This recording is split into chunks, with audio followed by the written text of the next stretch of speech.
임네케르테스의 운명 이렇게 씁니다. 속표지에 임네케르테스에 대한 짧은 소개가 있는데 이거부터 읽어보겠습니다. 임네케르테스 1929년 부다페스트에서 목재상을 하던 유대인 중산층 가정에서 태어났다. 기숙사에 들어간 지 얼마 지나지 않아 시작된 유대인 박해에 의해 14살의 나이로 폴란드 아우슈비츠 수용소에 끌려갔다가 악명 높은 독일 부엔발트 수용소와 차이츠 수용소를 거쳐 2차 세계대전이 끝나면서 부다페스트로 돌아온다. 일간지 편집인, 공장 노동자, 프리랜서 작가, 번역자로 일하면서 니체, 프로이드, 비트겐슈타인 등 많은 철학가와 작가의 작품을 독일어에서 헝가리어로 번역 소개했으며 1973년에는 13년간의 집필 기간을 걸친 첫 소설 운명을 완성한다. 이후 운명 4부작에 속하는 좌절, 태어나지 않은 아이를 위한 기도 등 홀로코스트를 주제로 한 일련의 작품을 발표하면서 인간성의 본질을 탐구해온 그는 소로스 재단상, 라이프치 문학상, 헤르드상 등 전 세계 주요 문예상을 수상하며 세계적인 명성을 높인다. 2002년 노벨 문학상을 수상한 그는 그 다음에 운명 4부작의 마지막 작품인 청산을 발표한다. 문학과 인류에 대한 공헌을 인정받아 헝가리 최고의 훈장인 성 이슈트반 훈장을 받은 그는 2016년 향년 86세의 나이로 부다페스트 자택에서 타계하였다. 이 책은 모두 9개의 글로 구성되어 있습니다. 읽어보겠습니다. 1. 오늘 나는 학교에 가지 않았다. 아니, 가기는 했지만 담임 선생님께 조퇴 허가를 받기 위해 갔을 뿐이다. 나는 집안 사정을 언급하며 조퇴를 요청하는 아빠의 편지도 전해드렸다. 선생님이 그 집안 사정이 뭐냐고 물었다. 아빠가 노동봉사에 소집되었다고 말하자 더 이상 캐묻지 않았다. 나는 집으로 가지 않고 우리 가게를 향해 서둘러 갔다. 아빠가 거기서 기다리겠다고 했기 때문이다. 아빠는 혹시 내가 필요도 할 수 있으니 서둘러 오라는 말도 덧붙였다. 사실은 바로 그 이후로 학교에 조퇴를 신청했던 것이다. 아니면 집을 떠나기 전 마지막 날에 나를 곁에 두고 보고 싶어서였을 수도 있다. 그때는 아니었지만 아빠가 그런 말을 했기 때문이다. 내 기억으로는 아침에 엄마와 전화 통화를 하면서 그 말을 했던 것 같다. 오늘은 목요일이다.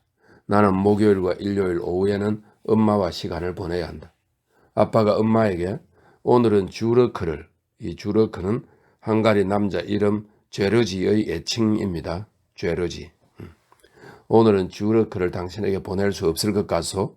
라고 말하면서 그 이후로 그 말을 했다. 어쩌면 그게 아닐지도 모른다. 밤에 공습 경보가 울린 탓에 나는 오늘 아침에 약간 졸렸다.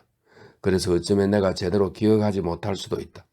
하지만 아빠가 그 말을 한 건 확실하다. 엄마에게 한 게 아니라면 다른 사람에게 했을 수도 있다. 나도 엄마와 몇 마디 대화를 나누었다. 하지만 무슨 말을 했는지는 기억이 나지 않는다. 다만 옆에 아빠가 있었기 때문에 엄마와 전화할 때 짧게 대답했는데 그 때문에 엄마의 기분이 좀 상했던 것만 기억난다. 아무튼 오늘 나는 아빠의 눈치를 좀 봐야 한다. 게다가 아침에 집을 막 나서려는 참에 새 엄마까지 현관에서 단둘이 있을 때 나에게 친밀감을 표시하며 몇 마디 했다. 오늘처럼 이렇게 슬픈 날에는 분위기에 맞게 행동해 주기를 바란다는 것이었다. 나는 뭐라고 해야 할지 몰라 아무 말도 하지 않았다. 그런데 새엄마가 나의 침묵에 대해 오해를 한 듯 했다. 왜냐하면 새엄마가 곧이어 이런 충고로 나의 예민함을 자극하려 한 것은 아니었고 나에게 이런 충고가 필요하지 않다는 것도 안다는 식으로 말했기 때문이다. 이제 14살이나 먹은 소년이니 내가 우리에게 닥친 이 불행의 심각성을 틀림없이 스스로 깨달을 수 있을 거라고도 했다. 나는 고개를 끄덕였다. 새엄마는 나의 이런 행동에 만족해 하는 것 같았다. 새엄마가 손을 들어 내 쪽으로 내밀자 혹시 나를 껴안을지도 모른다는 생각에 불안해졌다. 하지만 새엄마는 그러는 대신 떨리는 긴 숨소리를 내며 한숨만 깊이 내쉬었다. 나는 새엄마의 눈이 촉촉해진 것을 알아차렸다. 마음이 편하지 않았다. 그제야 나는 학교에 갈 수 있었다. 나는 학교에서 우리 가게까지 걸어갔다. 아직은 초봄이었음에도 화창하고 따사로운 아침이었다. 나는 단추를 풀까 하다 그만두었다. 살살 불어오는 맞바람에 혹시 외투 깃이 뒤로 젖혀져 노란 별을 가리면 규정 위반일지 모른다는 생각 때문이었다. 이제 나는 몇몇 일과 관련해서는 좀 더 신중하게 행동해야 한다. 우리의 지하 목재 가게는 근처 골목에 있다. 가파른 계단을 내려가면 어두컴컴해진다. 아빠와 새엄마는 가게의 사무실에 있었다. 계단 바로 옆에 있는 그 사무실은 좁고 수족관처럼 불이 밝혀진 유리로 된 공간이다. 거기에는 쇠태 씨도 함께 있었는데 그와는 일찍이 그가 우리 가게에 고용되어 격리와 우리 가게에 딸린 지상 창고의 관리자로 일할 때부터 알았다. 그런데 최근에 슈태 씨가 우리의 지상 창고를 샀다. 최소한 우리는 이렇게 말하고 있다. 슈태 씨는 인종에 관한 한 전혀 문제가 없기 때문에 노란 별을 달고 다닐 필요가 없다.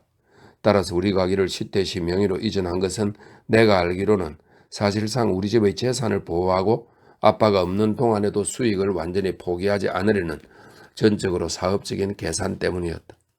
어떤 면에서 이제는 슈태 씨가 우리보다 우위에 있기 때문에 나는 전과는 약간 다르게 인사했다. 아빠와 새엄마도 슈태 씨를 좀 더 공손하게 대했다.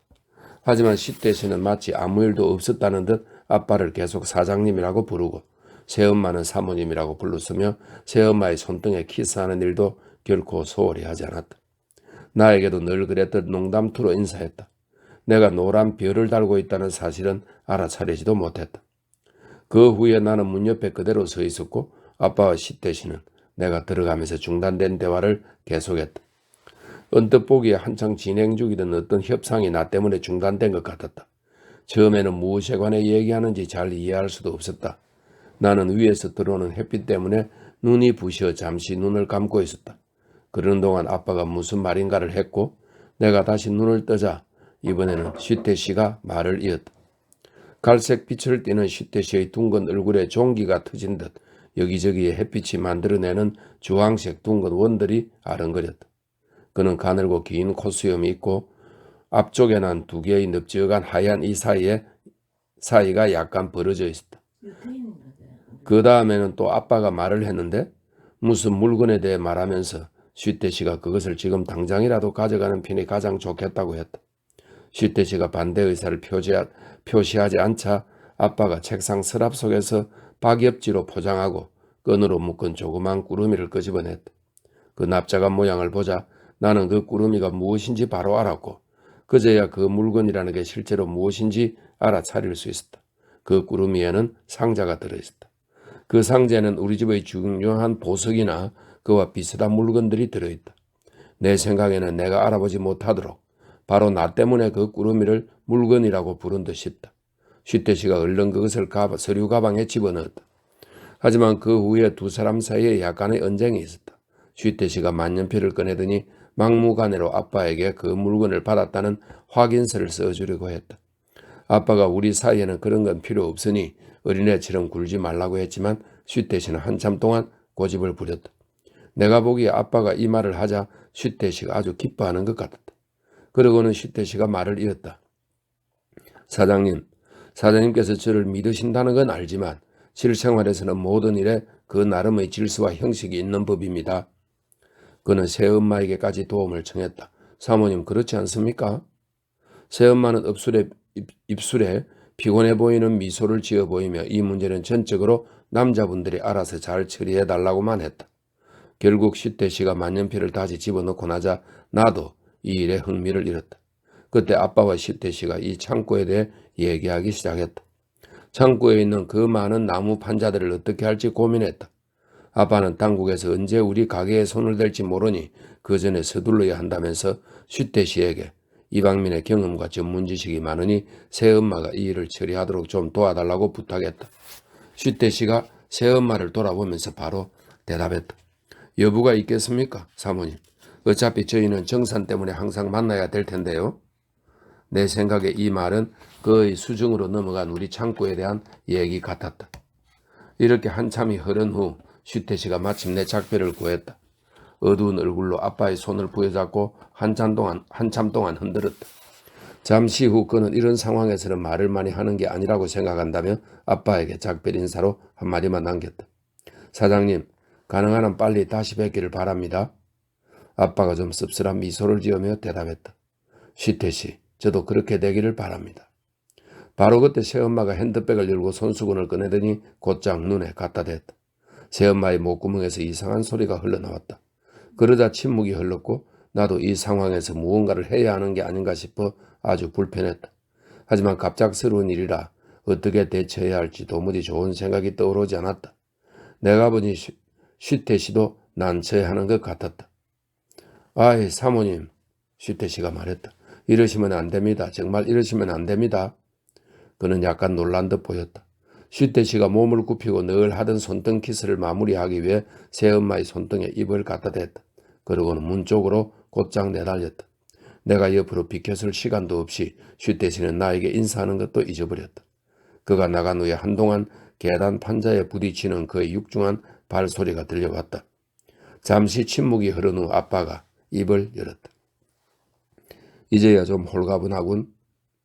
이 말에 새엄마가 약간 잠긴 목소리로 그래도 쉬태씨에게 인수증이라도 한 장 받아뒀어야 하는 거 아니냐고 물었다. 하지만 아빠는 이런 인수증은 실제로 아무 쓸모가 없으며 오히려 상자 자체보다 인수증을 숨기는 것이 훨씬 위험하다고 했다. 그리고 새엄마에게 우리는 지금 모든 것을 하나에 걸 수밖에 없다고 자세히 설명했다. 지금 상황에서 우리에게 대안이 없기 때문에 지금부터는 쉬태씨를 전적으로 믿는 수밖에 없다고 했다. 그러자 새엄마는 잠시 조용히 있다가 물론 아빠의 말이 맞을 수도 있지만 그래도 인수증이라도 손에 쥐고 있어야 마음이 더 편할 것 같다고 했다. 하지만 왜 그런지에 대해서는 합당한 설명을 하지 못했다. 그때 아빠가 시간이 많지 않으니 우리가 해야 할 일을 빨리 처리하자고 재촉했다. 자신이 없더라도 장부의 상황을 잘 파악할 수 있도록 자신이 노동수용소에 가 있더라도 가게 문을 닫는 일이 없도록 영업장부를 새엄마에게 넘겨주려 했다. 그 와중에 지나가는 말로 나에게도 몇 마디 했다. 학교에서 쉽게 보내줬느냐는 등 몇 가지 질문을 했다. 마지막으로 새엄마와 장부에 관한 일을 다 마칠 때까지 조용히 앉아 있으라고 했다. 시간이 한참 흘렀다. 나는 지겨웠지만 참아내며 한동안 아빠에 대해 생각해 보려 했다. 좀 더 정확히 말해 아빠가 내일 떠나면 아마 오랫동안 볼 수 없으리라 생각하며 참아보려 했다. 하지만 시간이 흐르면서 이런 생각에도 지쳐갔고 어차피 아빠를 위해 할 수 있는 일이 아무것도 없다는 생각이 들자 다시 지겨워지기 시작했다. 앉아만 있기도 피곤해서 무언가 변화를 주기 위해 자리에서 일어나 수도꼭지를 털어 물을 마셨다. 아빠와 새엄마는 나에게 아무 말도 하지 않았다. 잠시 후 나는 나무 판자들 사이를 지나 뒤쪽으로 가서 소변을 보았다. 다시 돌아와서는 타일 세면대가 있는 여기저기 부식된 화장실에서 손을 씻고 가방을 열어 간식을 먹었다. 마지막으로 다시 수도꼭지를 털어 물을 마셨다. 아빠와 새엄마는 여전히 나에게 아무 말도 하지 않았다. 나는 다시 내 자리에 앉았다. 그 후에 또다시 한참 동안 끔찍하리만큼 지루한 시간을 보냈다. 우리가 지상으로 다시 올라왔을 때는 이미 정오가 지나 있었다. 너무 밝아 눈이 아른거렸다. 아빠는 회색 자물쇠 2개를 잠그느라 꽤 오랫동안 만지작거렸는데 내 느낌에는 일부러 그러는 듯 했다. 아빠는 자물쇠를 잠그고는 열쇠를 새엄마에게 건넸다. 아빠에게는 열쇠가 더 이상 필요하지 않았던 것이다. 그 사실은 아빠가 말해줘서 알게 되었다. 새엄마가 핸드백을 다시 열었다. 또 손수건을 꺼내려나 싶어 나는 걱정이 되었다. 하지만 열쇠만 그 속에 집어넣었다. 우리는 급히 출발했다. 나는 처음에는 집으로 가는 줄 알았지만 그 전에 우리는 우선 물건들을 사러 갔다. 노동수용소에서 아빠에게 필요한 물건의 긴 목록을 새엄마가 가지고 있었다. 일부는 어제 이미 구입했지만 나머지 물건들은 이제 알아봐야 한다. 아빠와 새엄마와 셋이 함께 가려니 마음이 좀 불편했다. 셋 다 노란 별을 달고 있었기 때문이다. 혼자 간다면 오히려 재미있는 일이 될 터였다.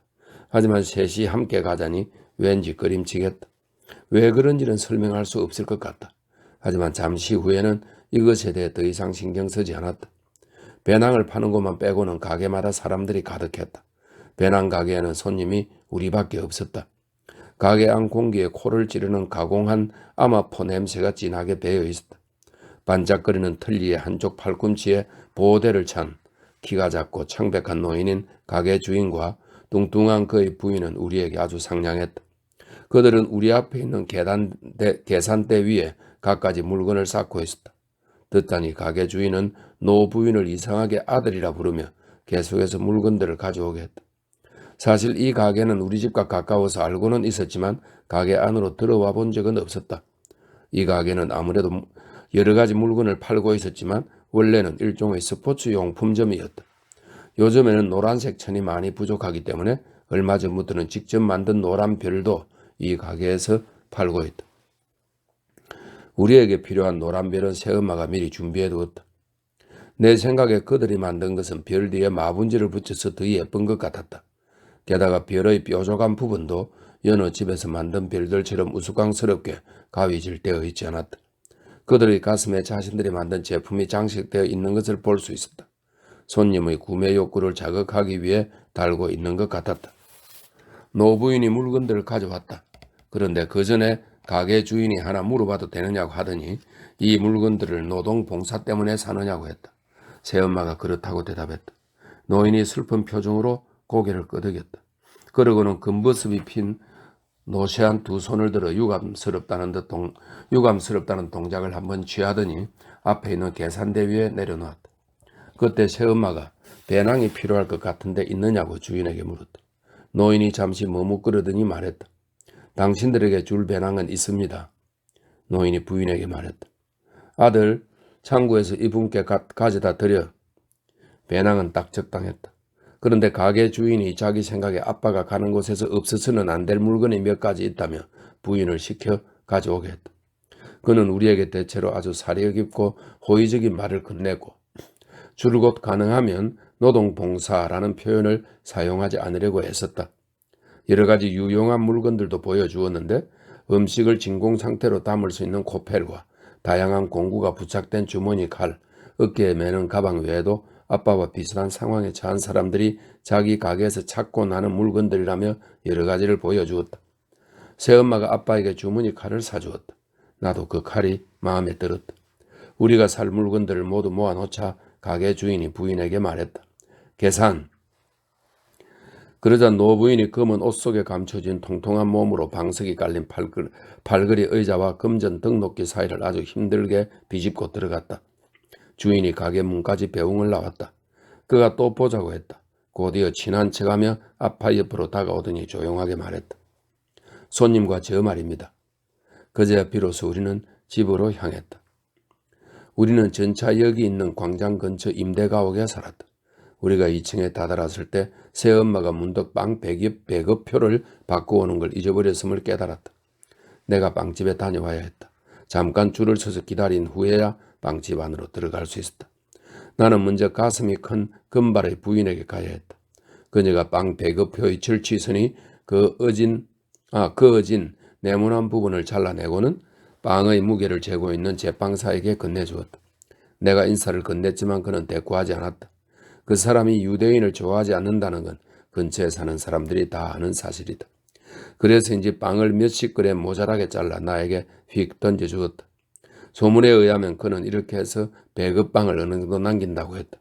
어쨌든 분노에 찬 그의 눈빛과 능숙한 몸놀림에서 나는 단번에 왜 그가 유대인을 좋아할 수 없는지 그의 사고 과정의 진실을 알아차릴 수 있었다. 이러한 사실을 사람들에게 숨기자니 그도 어지간히 힘들었을 것이다. 하지만 그는 자신의 소신에 따라 이렇게 처신했고 내가 이미 꿰뚫어 본 그의 사고의 진실이 전혀 다를 수 있는 그의 행동을 조종하고 있었다. 나는 배가 몹시 고팠기 때문에 빵집에서 나와 서둘러 집으로 갔다. 그런데 도중에 언너 마리아가 말을 걸어 잠시 멈춰 섰다. 나는 계단을 향하고 있었고 언너 마리아는 계단 아래쪽으로 깡충깡충 뛰어내려오고 있었다. 언너 마리아는 우리와 같은 청 슈테이네르시 집에 산다. 우리는 최근 들어 저녁마다 플레이 쉬면 노인댁에서 슈테이네르시 가족과 만나곤 했다. 우리 가족은 예전에는 이웃들에게 별로 신경 쓰지 않았다. 하지만 최근에 그들 역시 우리처럼 유대인이라는 사실을 알게 되면서 저녁에 잠깐씩 모여 공통 관심사에 대해 의견을 나누었다. 어른들이 대화를 나누는 동안 언너 마리아와 나는 다른 이야기를 나누었다. 그러면서 슈테이네르 부부가 언너 마리아의 삼촌과 숙모일 뿐이라는 사실도 알게 되었다. 부모님은 이혼을 했는데 아직 언너 마리아를 어떻게 할지 합의하지 못해서 당분간 둘 중 한 사람과 있느니 이곳에서 지내기로 했다고 했다. 그전에는 과거에 내가 그랬듯 언너마리아 역시 기숙학교에서 살았다. 그 아이 역시 14살쯤 되어 보였다.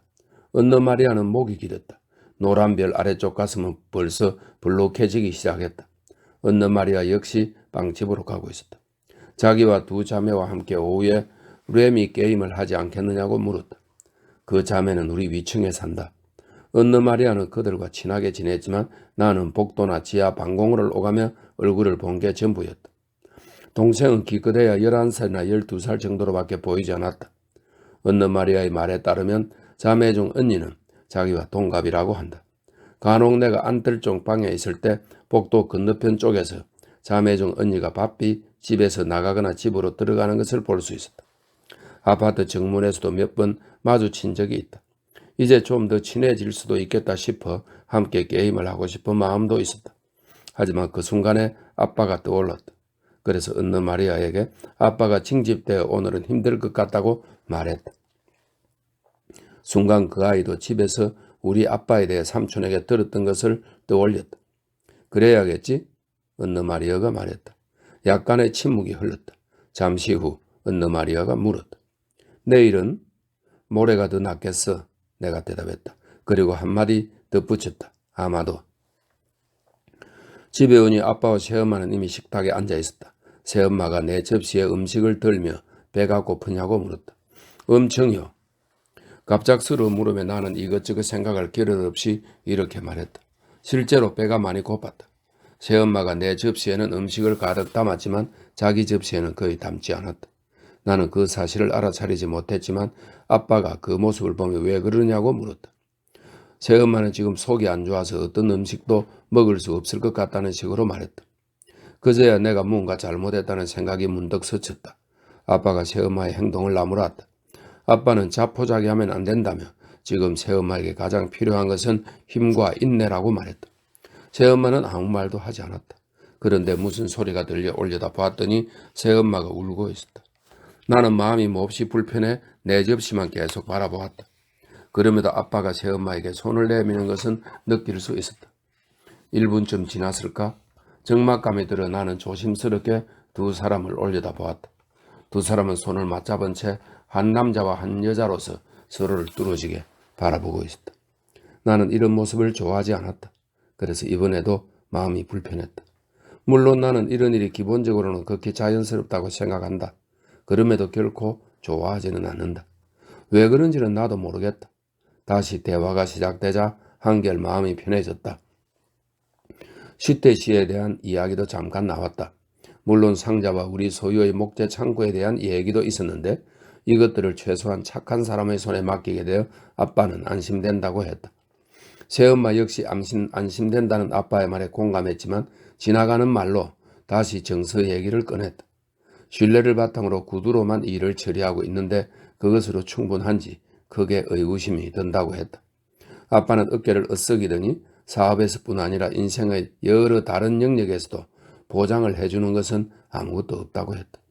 새엄마는 긴 한숨을 내쉬며 아빠의 말에 동의했고 이 말을 꺼낸 것을 후회했다. 그러면서 아빠에게 그렇게 말하지 말고 그렇게 생각하지도 말라고 부탁했다. 하지만 그 순간에도 아빠는 이 엄중한 시기에 새엄마가 자기 없이 어떻게 힘든 상황을 헤쳐나갈지에 대해 생각했다. 그러나 새엄마는 내가 곁에 있으니 혼자가 아니라고 대답했다.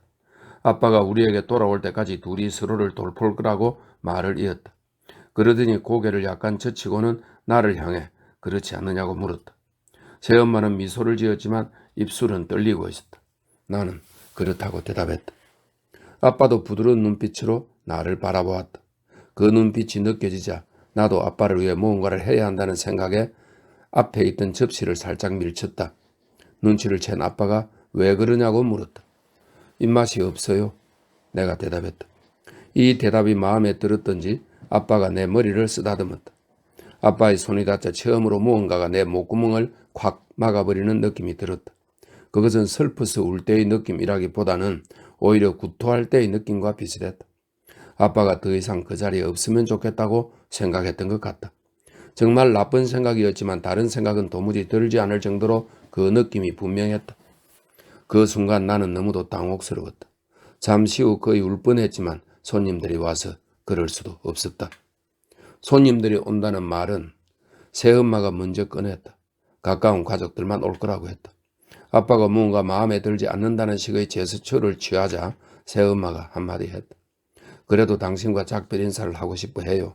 그건 당연한 거예요. 그때 초인종이 울리고 새엄마의 언니와 어머니가 들어왔다.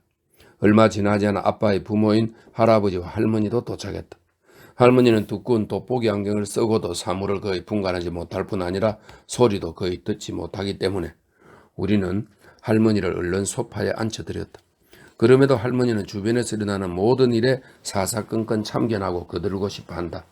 그럴 때면 일이 좀 많아지는데 한편으로는 일이 어떻게 진행되는지 기회되고 연신 소리를 지르며 한편으로는 할머니의 간섭이 일을 방해하지 않도록 요령껏 막아야 한다. 새엄마의 어머니는 군인들이나 쓸 법한 챙이 달린 모자를 쓰고 왔는데 앞쪽에는 깃털 하나가 비스듬하게 꽂혀 있었다. 모자를 붙잡고 듬성듬성하지만 예쁘고 새하얀 머리가 나타났는데 가늘게 따서 앙상하게 털어 올려져 있었다. 얼굴은 갸름하고 노랬으며 두 눈은 크고 까맸다. 목에는 노쇠에서 축 늘어진 두 개의 살갗이 흔들리고 있었는데 아주 똑똑하고 세련된 사냥개와 흡사한 모습이었다. 머리는 계속 조금씩 떨렸다. 아빠의 배낭 싸는 일이 새엄마의 어머니에게 맡겨졌는데 그녀는 이런 일을 아주 잘했다. 그녀가 새엄마에게 건네준 목록에 따라 곧장 일을 시작했다. 하지만 새엄마의 언니는 아무짝에도 쓸모가 없어 보였다. 새엄마보다 훨씬 나이가 많아서 자매 같지도 않았다. 키는 작고 뚱뚱했으며 얼굴은 마치 겁에 질린 인형 같았다. 끊임없이 수다를 떨다가 울기도 하고 모든 사람을 한 명씩 껴안기도 했다. 나 역시 파우더 냄새가 나는 푹신푹신한 가슴에 아주 어렵게 벗어날 수 있었다. 새엄마의 언니가 내려앉자 몸에 붙어있는 모든 살이 짤막한 허벅다리 위로 쏟아져 내렸다. 할아버지에 대해서도 얘기하자면 할아버지는 할머니가 앉아있는 소파에 뺏은 채 표정 변화 없이 인내심 있게 할머니의 불평을 들어주고 있었다. 할머니는 처음에는 아빠 때문에 흐느끼더니 시간이 지나자 아빠는 잊은 채 자신의 불평을 늘어놓기 시작했다. 머리가 아프고 혈압 때문에 기속이 윙윙거리고 무언가 울리고 있다는 소리가 들린다고 했다. 울리는 소리가 들린다고도 했다. 할아버지는 이미 할머니의 이런 불평에 익숙해졌는지 대꾸도 하지 않았다. 끝까지 움직이지 않고 할머니 곁에 있었다. 할아버지의 말은 한마디도 듣지 못했다.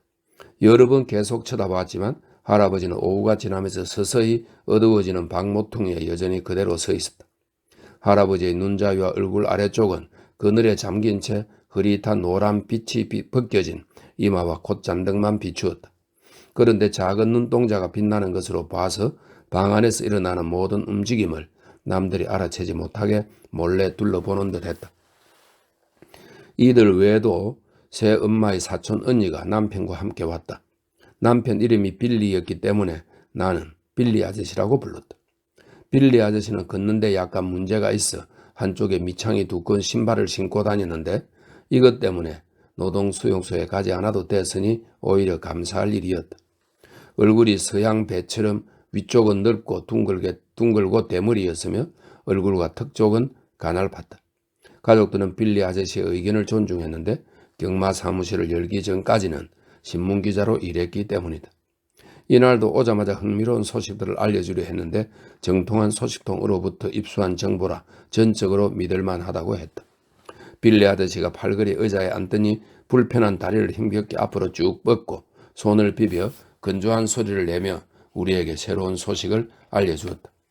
아저씨는 현재 중립국의 중재로 독일군과 연합군 사이에 유대인에 대한 비밀 협상이 시작되었기 때문에 우리의 상황에도 곧 근본적인 변화가 일어날 거라고 했다. 요컨대 빌리 아저씨의 설명에 따르면 이미 독일군도 전선에서 자기들의 상황이 절망적이라는 사실을 인식하고 있다고 했다. 그래서 우리를 위해 모든 가능성을 동원하려 하는 연합군 측으로부터 최대한 이득을 챙기려는 독일군에게 부다페스트에 있는 우리 유대인들은 사실상 하늘이 준 절호의 기회라는 것이 아저씨의 판단이었다. 여기에서 아저씨는 기자 시절에 알게 된 이른바 중요한 요소에 대해 언급했는데 그것은 곧 세계의 여론이라 부른다고 했다. 우리 유대인들에게 일어나는 이 사건들이 세계 여론을 뒤흔들고 있다고 했다. 빌리 아저씨는 현재 협상이 난항을 거듭하고 있는데 우리에게 닥치는 일시적인 심각한 조치들이 바로 그것을 설명해 준다고 말을 이었다. 하지만 이것들은 거대한 게임의 자연스러운 과정에 불과하며 그 게임에서 우리는 사실 아연실색할 세계적인 강탈 계략의 도구에 지나지 않는다고 했다. 무대 뒤편에서 무슨 일이 일어나는지 잘 아는 아저씨는 이 모든 일이 값어치를 올리기 위한 독일군의 선제적인 보여주기식 협박에 지나지 않는다고 보며 앞으로 얼마 지나지 않아 모든 일이 명확해질 거라고 했다. 이 말에 아빠가 그 일이 내일이라도 일어날 수 있느냐고 물었다. 아빠의 징집을 단지 협박으로 보고 내일 노동수용소에 가지 않아도 되느냐는 것이었다. 그러자 아저씨가 약간 당황했다. 아저씨는 물론 갈 필요가 없다고 했다. 하지만 아주 차분하게 아빠가 틀림없이 곧 집으로 돌아오게 될 거라는 말도 덧붙였다. 우리는 그 12시 지점에 서 있습니다. 아저씨가 줄곧 손을 비비며 말했다. 그리고 또 덧붙였다. 경마장에서 이번 일처럼 예상에 확신이 든 적이 있었다면 제가 지금 이렇게 지질한 사람이 되지는 않았을 겁니다. 아저씨가 계속 말을 하려 했지만 새엄마와 새엄마의 어머니가 마침 배낭을 다 꾸린 터라 아빠는 배낭의 무게를 재보기 위해 자리에서 일어났다. 마지막으로 새엄마의 큰오빠인 러이오시 아저씨가 도착했다. 러이오시 아저씨는 정확하게 설명할 수는 없지만 우리 가족에서 아주 중요한 위치에 있는 분이었다. 아저씨는 도착하자마자 아빠와 단둘이 얘기를 나누고 싶어 했다. 내가 보니 아빠는 좀 성가셔 했고 예의를 갖추긴 했지만 얘기를 빨리 끝냈으면 하는 눈치였다. 그때 아저씨가 갑자기 나를 끌어들였다. 나와 잠깐 얘기를 나누고 싶다는 것이었다. 아저씨가 방 한갓진 구석으로 나를 데려가더니 옷장 옆에 세우고 바라보았다.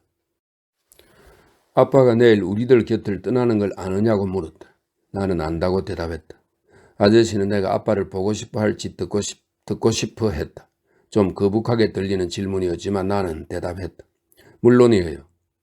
그런데 이 대답으로는 무언가 부족한 것 같아 즉시 한마디 덧붙였다. 아주요. 그러자 아저씨는 침통한 표정으로 한동안 연신 고개만 끄덕였다. 그 후 나는 아저씨에게 몇 가지 흥미롭고 놀라운 사실을 듣게 되었다. 예컨대 아저씨가 근심 걱정 없는 행복한 유년 시절이라고 명명한 내 인생의 특정한 시기가 오늘 이 슬픈 날로서 종말을 고하게 되었다는 것이다. 아저씨는 틀림없이 내가 아직 이런 생각을 해본 적이 없었을 거라고 했다. 나는 그렇다고 고백했다. 아저씨는 다시 자신의 말들 때문에 많이 놀라지 않았느냐고 물었다. 나는 아니라고 대답했다. 그러자 아저씨는 아빠가 떠나면 새엄마는 의지할 사람 없이 남겨진다면서 물론 가족들이 우리를 지켜보겠지만 그래도 새엄마의 가장 든든한 버팀목은 나라고 말했다. 그러면서 이제는 곧 무엇이 문제이고 무엇을 포기해야 하는지 내가 정확히 인식해야 한다고 했다. 이유인즉 내 운명이 지금까지처럼 순탄하지만 않을 것이 확실하기 때문이라는 것이었다. 이러한 사실들을 나에게 숨기지 않고 모두 얘기해 주는 것은 이제는 내가 성인이라고 생각하기 때문이라고 했다. 아저씨가 너 역시 유대인인 공동 운명체의 일부이다 라고 말하더니 이에 대해 자세하게 설명했다. 이 운명이란 유대인들이 순종과 희생으로 인내하면서 받아들여야 하는 수천 년 동안 끊임없이 지속된 박해라는 것이다. 그런데 이 박해를 우리 선조들이 오래전에 지은 죄 때문에 하나님이 부여했기 때문에 용서 역시 오직 그분으로부터만 기대할 수 있다고 했다. 반면에 하나님이 우리에게 바라는 것은 그분이 우리에게 부여한 각자의 위치에서 힘과 능력에 따라 우리 모두가 자기 자리를 지키는 것이라고 했다. 예를 들어 나의 경우에는 앞으로 가장의 역할을 통해 자리를 지켜야 한다는 것이었다. 아저씨가 내 안에 그럴 힘이 있고 마음의 준비가 되어 있는지 물었다. 아저씨가 무슨 생각으로 이런 말을 하는지 정확히 파악할 수는 없었다. 특히 유대인과 죄, 하나님에 대한 얘기가 그랬다.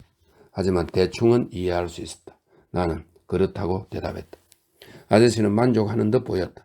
아저씨가 그래야지 라고 말했다. 아저씨는 항상 내가 깊은 감수성과 강한 책임감을 가진 지각 있는 아이임을 알았다. 그래서 아저씨의 말에서도 알 수 있듯이 나의 대답은 커다란 불행 속에서도 아저씨에게 어느 정도 위안을 주었다. 이어서 아저씨는 바깥쪽은 털이 수북하고 안쪽은 약간 축축한 손가락으로 내 턱을 잡고 얼굴을 들어 올리더니 약간 떨리는 목소리로 조용히 말했다. 네 아빠는 먼 길을 떠날 준비를 하고 계시단다. 아빠를 위해 기도는 했니? 아저씨의 눈빛에 무언가 모를 엄정함이 서려 있었다. 그 눈빛이 아버지에 대한 의무를 태만히 했다는 고통스러운 감정을 내 안에서 불러일으키는 듯 했다. 나 혼자서는 틀림없이 이런 생각을 못했을 것이기 때문이다. 그런데 이제 마치 빚을 진 것처럼 부담감이 느껴지기 시작했고 나는 그 느낌으로부터 벗어나기 위해 아저씨에게 실토했다. 아니요. 그러자 아저씨가 말했다. 그럼 이리 오너라. 나는 아저씨를 따라 안뜰이 보이는 방으로 건너가야 했다. 칠이 벗겨져 지금은 사용하지 않는 몇 개의 가구 사이에서 우리는 기도를 드렸다.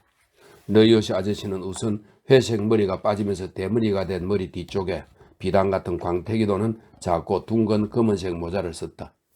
나도 현관에서 내 모자를 가져와야 했다. 그러자 아저씨가 외투 안쪽에서 검은색 표지에 빨간색 테두리가 둘러진 작은 책을 꺼내고 윗주머니에서는 안경을 꺼냈다. 이어서 아저씨가 기도문을 낭독하기 시작했고 나는 아저씨가 읽은 문장을 따라해야 했다. 처음에는 잘 따라했지만 곧 어려워졌고 마침내 하나님께 드리는 기도를 한마디도 이해할 수 없었다. 이유인즉 우리는 히브리어로 기도를 드려야 했는데 나는 히브리어를 전혀 몰랐기 때문이다. 상황이 이렇게 되자 나는 기도문을 따라하기 위해 점점 아저씨의 입모양만 주시할 수밖에 없었다. 결국 내 안에 남은 거라고는 촉촉하고 두툼한 아저씨의 입술이 움직이는 모습과 우리가 중얼거릴 때 난 외국어에 이해할 수 없는 소음뿐이었다. 그리고 또 하나 생각나는 것은 너희옷의 아저씨 어깨 위로 창문을 통해 본 장면인데 윗집 자매 중 언니가 때마침 위층 건너편 복도에서 급히 자기 집을 향해 가고 있었다. 내 기억에 그때 기도문을 따라하다가 잠시 헤매했던 것 같다. 하지만 기도가 끝났을 때 너희옷이 아저씨는 만족하는 듯 보였다. 그리고 아저씨의 얼굴에 그때 나도 막 생각난 느낌이 드러났는데 바로 우리도 아빠를 위해 무언가를 했다는 느낌이었다. 물론 좀 전에 느낀 부담감과 의무감으로부터 벗어나자 한결 마음이 가벼웠다. 우리는 다시 거리 쪽에 있는 방으로 돌아갔다. 날이 어두워지고 있었다.